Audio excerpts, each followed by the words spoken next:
नमस्कार दर्शक बंधु उत्कल 24 न्यूज को स्वागत करुच्ची। आसंतु नजर देवा आज खबर उपरी। अनंत दास वियोग में शोक सभा पालित। बालेश्वर जिला भोकराईर पूर्वतन विधायक तथा मंत्री अनंत दास थिले जड़े प्रवीण राजनीतिज्ञ और दृढ़ प्रशासक।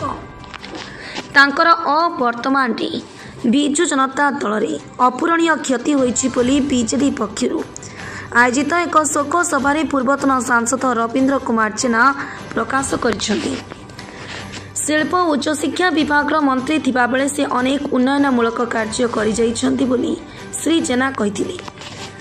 बीजेडी जिला उपसभापति वरदा प्रसन्न पट्टनायक पौरोहित्य आयोजित शोक सभा जजाति दास, राज्य साधारण संपादक शशि कुमार साहू, बीबीसीसी बैंक सभापति गणेश महापात्र, जिला परिषद अध्यक्ष नारायण प्रधान, युव बीजेडी राज्य कार्यकारी सभापति शुभेन्दु दास मंगराज, रेमुणा ब्लॉक अध्यक्ष राजेन्द्र राउत, जलेश्वर ब्लॉक अध्यक्ष मानस जेना, सदर ब्लॉक अध्यक्ष सुनीता बेहेरा, बालेश्वर पौरपालिका अध्यक्ष सविता साहू, छात्र नेता तापस परिडा, जीवन संग्राम मिश्र, कुरुडा सरपंच तापस पाणिग्राही आलोक साहू, अर्बान बैंक सभापति सूर्यकांत कर, विद्या स्मिता महालिक, अजय सामल, कविता पाणी, श्रमिक नेता शांतनु दास, नित्यानंद मिश्र, काउंसिलर संजीव दास, रंजिता महापात्र, भागवत साहू प्रमुख उपस्थित रही दिवंगत आत्मा प्रति श्रद्धांजलि जणाइथिले।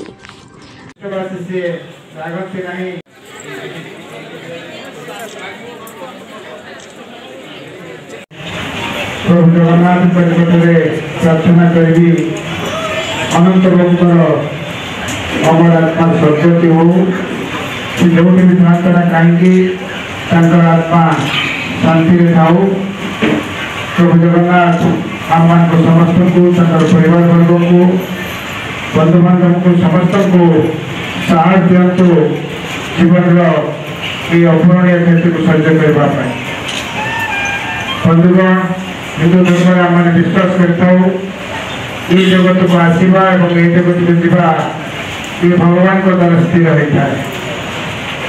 जिते दिन यह जगत में आम जन्म होता ये जीवन काल भितर आम जीवन किभली काम आम कर छाप आम छाड़ आज स्वर्गत अनंत दास आज श्रद्धांजलि सभा आज बालेश्वर बिजु जनता दल तरफ आयोजन कर कि सी एकधार जड़े प्रशासनिक अधिकारी हवा संगे संगे से एकधार जड़े राजनेता भाव रही से बालेश्वर जिलार बिजु जनता दल सभापति हिसाब से कार्यक्रम करते विधायक भाव चारि थर विधायक होती जड़े भल प्रशासन हिसाब से से सब बेले समस्त को लेकिन एककालीन भाव में से मंत्री एवं आम योजना बोर्ड अध्यक्ष थे। तेणु से कार्य शैली समस्त को लेकिन चलवा और सांगे नवा एभली एक कार्यक्रम जे कि आम बालेश्वर जिलापाई एक अपूरणीय क्षति साधारण तेणु जो नीति आदर्श अच्छी आज साधारण सभा तेणु आदर्श को आम पथय करी आम समस्ते कार्यक्रम कले निश्चय आम सफल हेबु एवं प्रभु जगन्नाथ ठारे प्रार्थना कर आत्मा सद्गति हो एवं परिवार को सद्गति दिंतु एवं संचिताधारा दिंतु। अनंत दास थिले होछि आम पार्टी बाजी बिजु जनता दल बालेश्वर पितामह भीष्म कहले अत्युक्ति हो नहीं।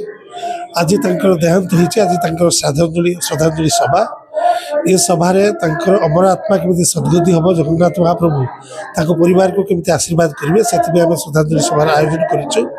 आज जो भाई पितृहरा होती से आम बालेश्वर जिला बिना बिजु जनता दल पितृहरा होती।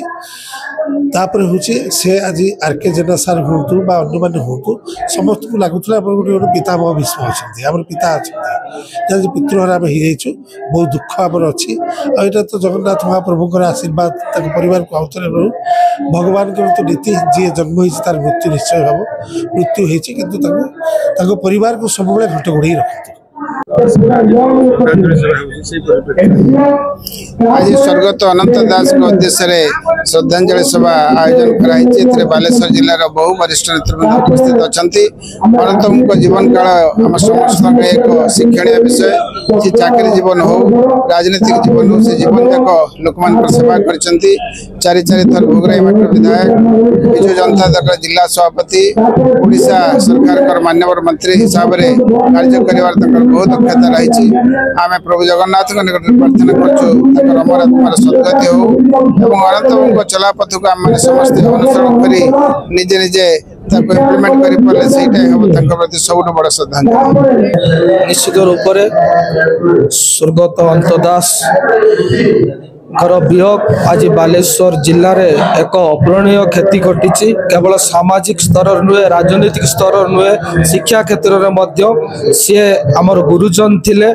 तांकर राजनीतिक व्यक्तित्व जड़े प्रशासक हिसाब से सफलता अर्जन करते। राजनीति आसी दीर्घ 4 थर से विधायक हवा सह मंत्री योजना बोर्ड अध्यक्ष एवं सरकारी दलर मुख्य सचेतक सह विभिन्न पद अधिकारी रही।